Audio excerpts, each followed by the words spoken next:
was trying to inspire people that, hey, there's more for you if you want there to be than working for somebody. Having the ability to invest in different types of assets is really, really cool. Direct response marketing, you put something out there, somebody replies, they get it. Greetings, well builders. Welcome to Get Diversified, your go-to podcast for all things real estate investments. I'm Jacqueline. Melvin Landry. We're thrilled to embark on this wealth building journey with you. Imagine this. What if your investments not only secure your future, but also unlock a life of financial freedom? That's what we're diving into on this show. Apartment buildings, storage facilities, mobile home parks, the whole shebang. But here's the kicker. It's not just about investing. It's about crafting a legacy, building memories with your loved ones, and seizing every moment. Time is the currency of life. And let's be real, none of us wants to waste. We've got the insights, experience, and dash of excitement to spice up your investing game. Plus, we'll throw in some real-life stories that'll make you see the potential in every brick and mortar. Subscribe, buckle up, and get ready to turn your investments into the ticket to financial freedom. Together, we're not just building wealth, we're building the community of savvy investors. Let's get diversified. Hello, folks, and welcome to another episode of Get Diversified. Today, we have a fantastic guest. We have an individual who's in the real estate space, and he works with a lot of other real estate investors. Today, folks, we have Mr. Jason Wright. How you doing, brother? Doing great, man. Thanks for having me on the show. Cool. Hey, man, happy to have you, and looking forward to kind of speaking about marketing automations and, what the mad scientist has behind the scenes to help folks like me be successful. So that is a key to our business. Right. And, you kind of were instrumental in helping that groundwork behind the scenes. And then, look, we'll share some of those insights with the listeners here today. So, Jason, why don't you tell us, man, look, you've dabbled around in real estate a little bit, right? So why don't you kind of share your journey into it? What kind of, what's behind your motivation and kind of where, the automation piece, right? What kind of led you to kind of looking to branch out and expand and help folks like me and others? Absolutely. So my story is probably a little bit different as far as where most people come from, but all of it was a big happy accident. None of it was planned. For me, I got to back up a little bit and say I was in corporate America about 8.5 years ago. I was just tired of working for people, and the biggest things were hated commuting, hated waking up early. I was like, surely I can make enough money to pay my bills from home. That was my initial goal. And I quit corporate, had to go back, quit again, and I was able to stay out the second time. But digital marketing is what I learned how to do, and I learned how to do it, try to get my message of quit the 9-to-5 out there. The brand I came up with, and I still have today, was intentionally inspirational. So initially, I was trying to inspire people that, hey, there's more for you if you want there to be than working for somebody. But I kind of felt like a failure or a fraud, because I hadn't done so yet myself. So anyway, as I'm trying to get this blog out there and learn it, I started learning some basic marketing, how to, get people's attention, grow an audience, build a list. And then on Upwork, I started seeing other people looking for the same thing. Mm-hmm. So we fast forward. I had been in this business probably 4 years full time. I met Hunter Thompson. Hunter Thompson's a pretty well-known guy in the raising capital space, and helped him with some active campaign and ClickFunnels and Zapier, that type of thing. No idea really what he did, but the fundamentals of building relationships are the same. He started Raise Masters, and I joined right away, and I was able to help some of his students with their own capital raising automations. We didn't call it that back then, but it was the beginning of something new. So he suggested you should consider niching down your focus for other capital raisers in real estate. And I was like, why would I do that? He said, nobody's really focused on active campaign like you are. It might be a good thing. So I was like, okay, I'll think about it. But I was like, I don't know if there's enough demand or anything. So we did it. And since then we've worked with 169 people. You guys are one of those clients. Yep. And because I talk to people about real estate investing every day, naturally I'm going to get involved at some point myself, because I'm like, these people aren't broke. These people are doing really cool things. People are buying, mobile home parks and apartments. Like, how are they doing this stuff, right? So the first thing we did in real estate about 18 months ago, my wife and I became limited partner investors in a 121-door unit in Chattanooga, Tennessee. So we've got an apartment building down there that we're part owners of. We're looking to get into a short-term rental fund right now as well, just for more diversification. And then we are trying to raise money for syndication ourselves. So we still have the digital marketing business is kind of the main hustle. And then the real estate is its cousin that's growing slowly as well. So there's my story from a high level.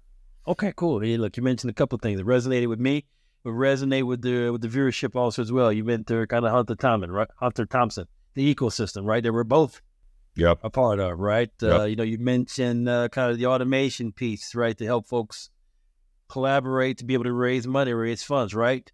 Hint, right? You've helped us in that regards as well. We've been successful there. So, look, getting in the right rooms and realizing and understanding that there's a better way, you articulated that, right? And it's good to see. And also, it's good to see the success from the clients that you're working with also as well. So there's a lot of heavy hitters in the real estate space. We're aspiring to grow, right? Always from that standpoint.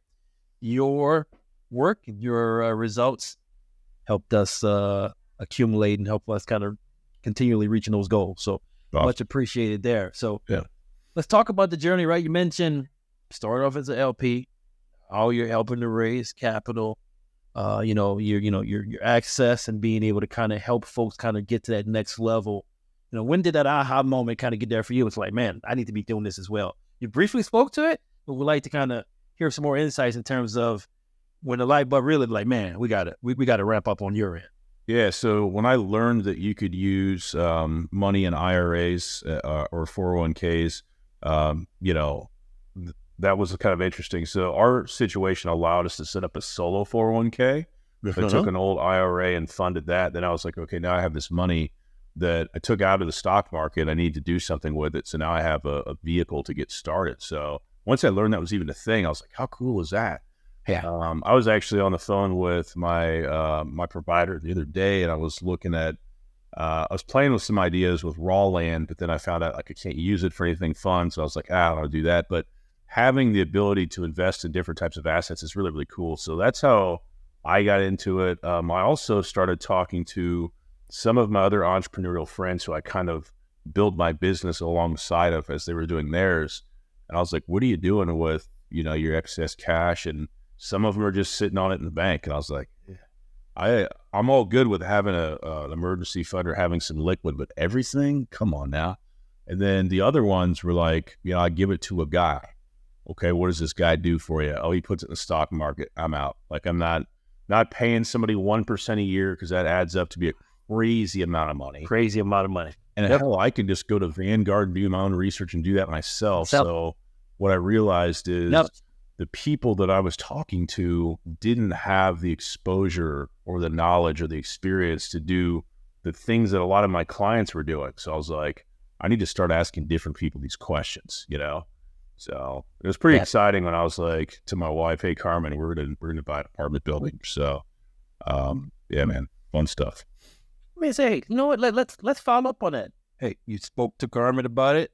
What was her initial take, etc.? Did she jump on, etc.? Because I mean, you know my spouse, right? I mean, initially kind of going in, right? There was an initial slight hesitation in terms of why should we spend $45,000 here and $50,000 here to do something that you think you already know. And from my viewpoint, right, I was like, man, I figure I could scale, I could build relationships. And look, I mean, sometimes, the cost of being in those rooms, the amount of money I spend, I think about it now, that's priceless, dude. Because now, the intel I've gotten, I've connected with you as a result of being in those rooms, getting into other rooms to help accelerate me to where I want to get to. So, and now my spouse is all in. Now we're renting down the track. Growing unit base, right? Growing our investor base, etc. So, how was that for you? Because not everyone's story is the same. No, so it was met with a lot of opposition. She's not wired like I am, but she also knows that when I get like truly fixated on something and I have that unwavering belief, I'm not going to stop.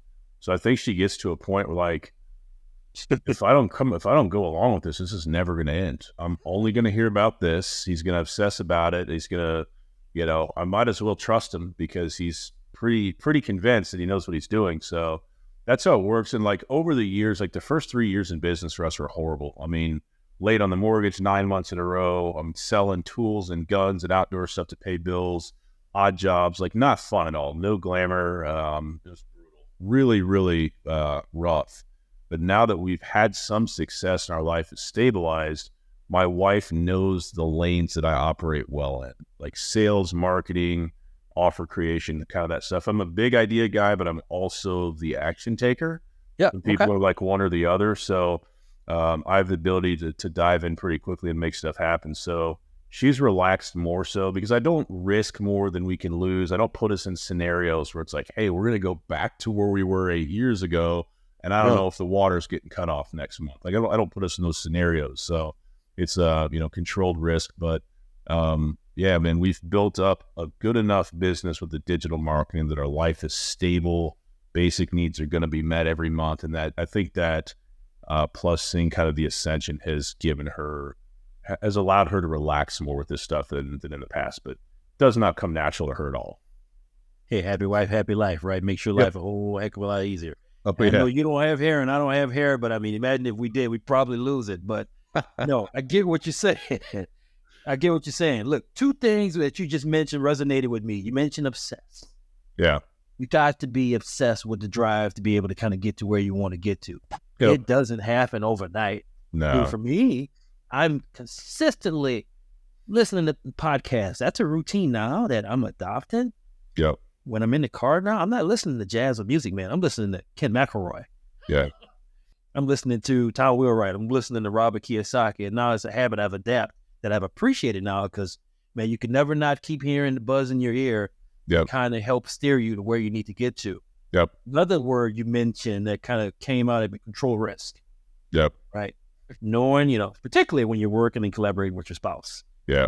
Knowing those risks, being aligned, being on the same page. That's half the battle. Yeah, that is absolutely. Half the battle. Oh my goodness. Yep. Man, let's talk about the marketing automation piece, right? You've built a team, right? Yep. You have a team working with you, and you're growing, you're expanding, right? Everyone knows Jason Wright. Yep. In the real estate syndication, fundraising world.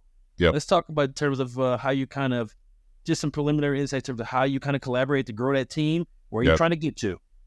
Yeah, the team piece, I've actually said this twice this week. The team piece is something people don't talk about enough. It is, I'm just going to be honest, it is hard to build and scale a virtual team. Very hard. Absolutely.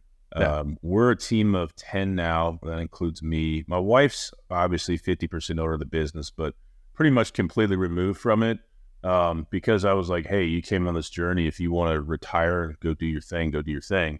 So we still talk about all big decisions, but she doesn't have any day-to-day responsibility anymore, which is great, right? It's like the ultimate gift I could give her. But the rest of the team is the client success team. So they are who work with our digital marketing clients directly. They're all U.S.-based. It's all ladies. They're all wives, mothers, and most of them are military wives as well. And what happens is if you can get one really loyal person by your side who kind of becomes ride or die as they can without being your own family. Yep. And you can get a second one, you can really build on top of that. I actually happen to have like 3 of them on that client success team that are really, really, dialed into what we're doing. And it's, very tight trust there, like a family. And when you have that, then it's easier to scale because it's not me training everybody. It's not me doing everything. There's 3 or 4 of us. There's 4 of us that care a ton. They can teach any new people what they need to know. So it doesn't happen overnight. It takes time, but there's definitely been people that we've had to let go, people stealing from me and being lazy and, trying to work with, I had a girl years ago who I found out was pitching one of my biggest clients to go work for him. And I was just like, what are you doing? So it doesn't happen automatically, but I got lucky and got a good hire early. And I got another good hire. That second good hire referred me to the person who's been on my team the longest now. She brought in one. So it's been, there's been some good wins, but like our model is really weird. So we're a freedom first business. And what that means is you tell me how many hours you want to work up to a week and you can scale your hours back as you see fit. You don't need to ask me permission for vacations because they're not paid. Everybody's hourly. So if you don't work, you don't get paid, but you get to control your schedule completely. So you can be a wife, you can be a mother, you can sleep in, you can do what you want, but you have to have the right people in those roles who are self-starters and motivated and love what we're doing or it won't work.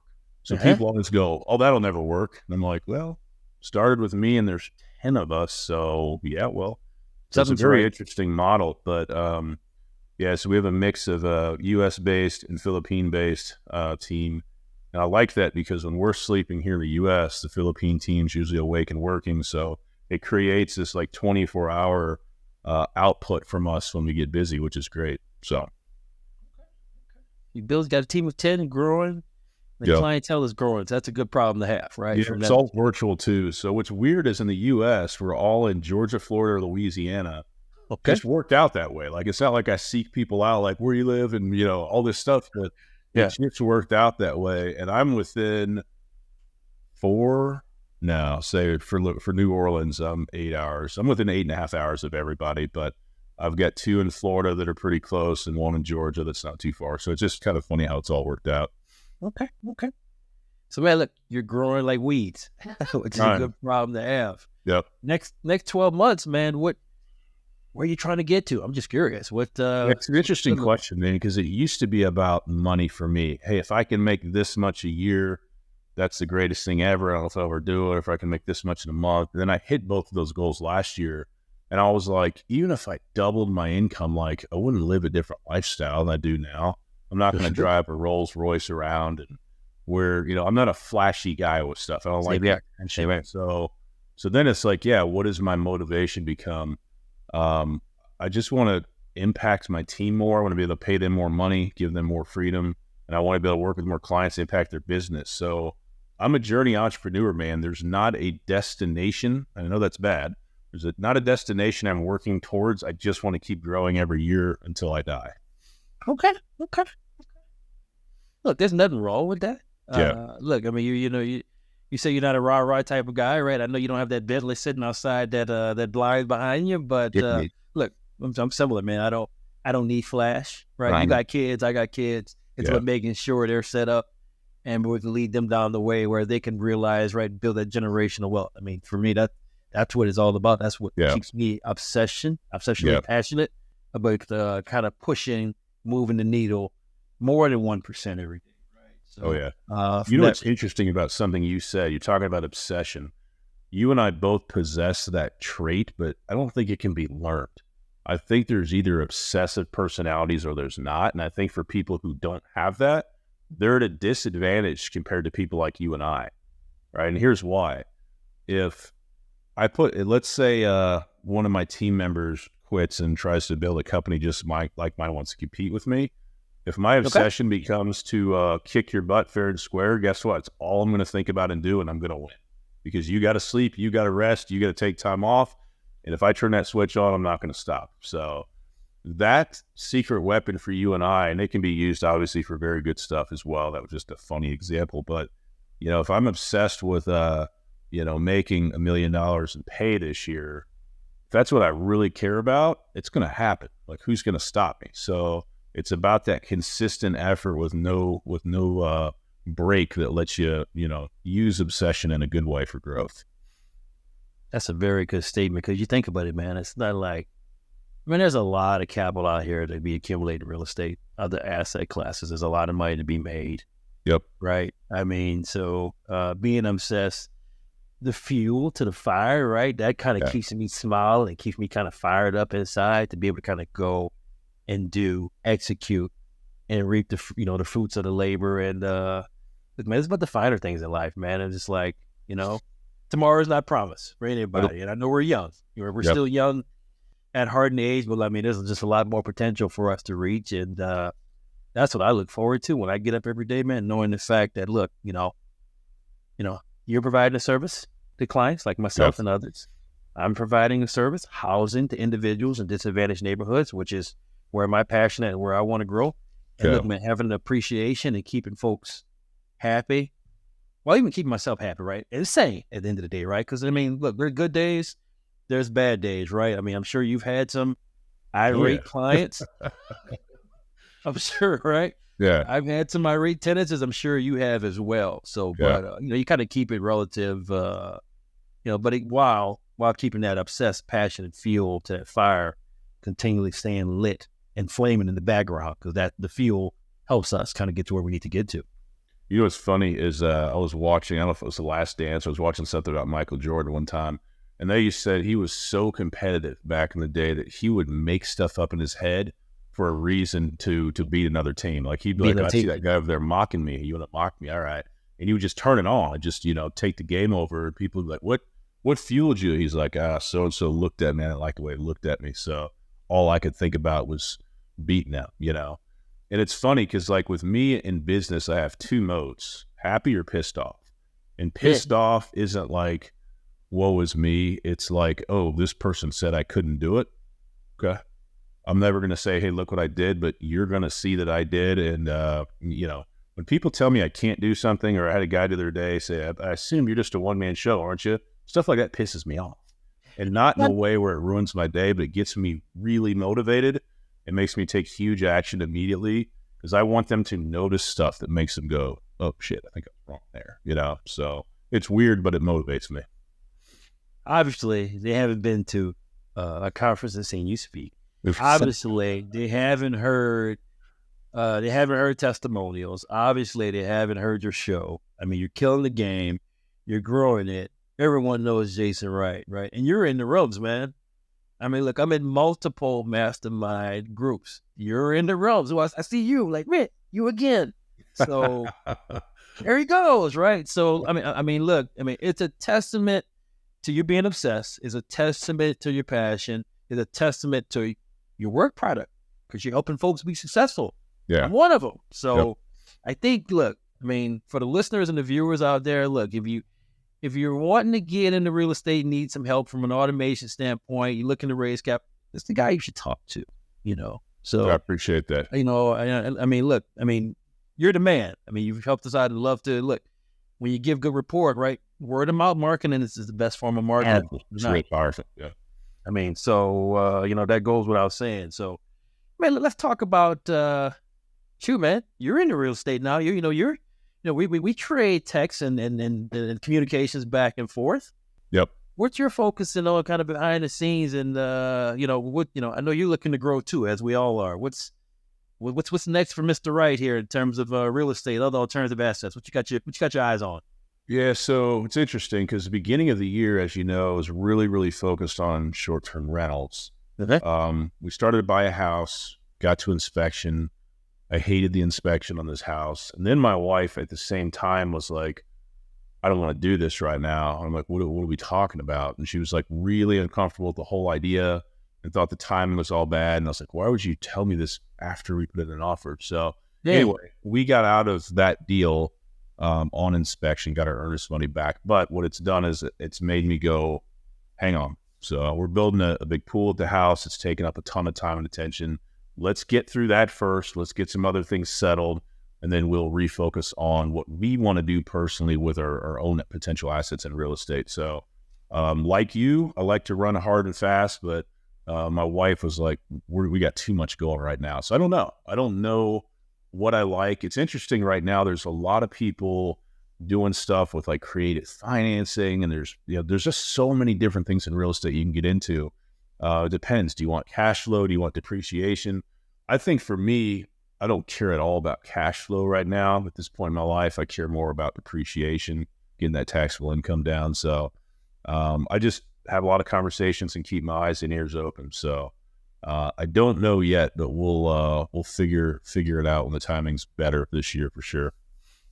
Hey, that's a good response there. So you mentioned something that when you're talking with other folks, kind of folks other real estate investors, other folks raising money, etc. One of the main things they ask is, right, hey, what are you in this for? I'm like you, cash flow, it's cool, but it won't break the bank for me. Yeah, I still work a 9 to 5, right, and I still do other type jobs as well. So I do a lot of stuff. So the cash flow kind of comes constant still as I'm still doing this. But depreciation is number one for me. Yeah, because it kind of helps reduce the taxable income. I think I mentioned, right, the wife became a realtor, real estate professional, identificator for the family. So it helps us out for that standpoint. But yeah, I'm with you, man. And I am more and more anxious and gracious to trying to passively invest in deals now so I can help bring that tax bill down, which is key. Yeah. It's not about what you make, as you know, it's about what you keep. And I'm trying to keep every penny because I work hard as you do as well. Yeah. The idea of six-figure tax bills are not fun with me. Not so fun. I got No. real serious about this. Halfway through last year, I started looking at stuff like, holy shit, I got to do something. So, Yeah. Yep. And you know what kills me, man? Here's what kills me. Kills me that, look, I got buddies, friends all over the country who are happy with, let me just give my share and I'm going to be okay. That's a problem. That's a problem. That really irks the heck out of me when folks, I give a little bit and they think it's going to be okay. You don't have to do that if you just change your mindset. Yeah. Look, man, there's always going to be 20, 30% of folks out there who will never adapt to change. And look, man, let them keep cutting the checks at the IRS. We'll keep getting ours. We'll keep getting our refunds. Well, something you keep talking about is being in the right room. I mean, for anybody watching or listening, I've been here. I know you've been here. If you talk to the wrong people about your dreams, you're not going to like their response. If anybody has negativity towards your response, you're talking to the wrong person. Why would somebody say something negative about something you want to do? Like, there's no gain in it for them. All they're doing is making themselves feel better for not taking action. That's what it is. There's other rooms of people out there that you'll meet and you'll go, man, I'm the least successful person in this room. That's the room you want to be in. It's the room you want to be in. Because those are people that have big dreams as well, that take big action, that have big results. One relationship from that room could change your life. And that's what Melvin's been talking about. Relationships are everything in this business. Everything. Yeah. You couldn't have said it any better. I mean, relationships are everything. And look, sometimes those relationships take time. Sometimes it happens in a 15-second conversation. It happens like sometimes, but it's rare. Sometimes it takes years of being in the right rows, years of discussions. So now I know how Jason operates. I know what makes him tick. Yeah. He knows what I'm working on. He knows where my passion at. And look, we're collaborating. And now I believe we're working on and directly on a project together. Yep. How about that? Right. So the power of collaboration, the power of being in the right rooms, it really matters. And hopefully the viewers and the listenership kind of take heed to what you're saying, man. So I think that's key and critical at the end of the day. And what's interesting about what we both just said, it's the same way I approach my marketing. So, direct response marketing, you put something out there, somebody replies, they get at it. You're always going to have people that make those emotional decisions, but a lot of people require more effort, more time, just like relationships in real life. Yep. For that reason, marketing automation is valuable, right? Good relationships aren't built in one interaction. So it's the same idea that I take with my marketing. We set up automations to keep nurturing people over time for the exact reasons we're talking about here. Well said. Well said. Hey, look, sometimes things take time, right? A lot of folks, things just don't happen overnight, man. It just does not. My success in real estate, for me, right? I started in 2005, I grew 60 units. That took like 7 years. Yeah. I kind of had my foot off the gas. Yep. Now here we are. I got a 6-month forecast of reaching the same amount of doors that I had in 7 years. So getting in the right rooms, educating myself, asking the right questions, right? Which there's no such thing as a dumb question that helps you learn and being able to accelerate it. Man, I'm as fired up as ever going into this year, and the growth trajectory and the partnerships are aligned with that. You're part of that partnership group, sir. Much appreciated. Absolutely, man. Man, look, while we wrap it up, man, how can folks find you? Yeah. You have your own podcast show. Want you to share intel on how folks can find Jason? Yep. How did you reach you, etc. Go ahead. Yep. So if you go to my home base, intentionallyinspirational.com, you can see everything we're into. Our podcast is called Real Estate Investor Marketing Stories. So I couldn't find another podcast focused on marketing for real estate investors, so I made one. And it's I just had Melvin on the other day, so it's a fun, laid-back podcast like this one that you may enjoy as well. So check it out if you like. Cool. All right. Well, Jason, hey, bro. On behalf of myself, the wife, look, we appreciate you. Good partnering with you.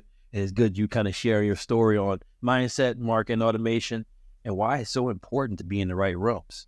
Yep. If anything, even if you're thinking about it, take action. Absolutely. Thank you very much, sir. Thank you. Jacqueline and Melvin, thank you so much for taking time out of your busy day to listen to this episode of Get Diversified. Please make sure to subscribe to our podcast so you don't miss out on future episodes. Finally, stop by our website and follow us on social media. Ciao for now. Make it a great day, and we'll see you next time. And remember, get diversified.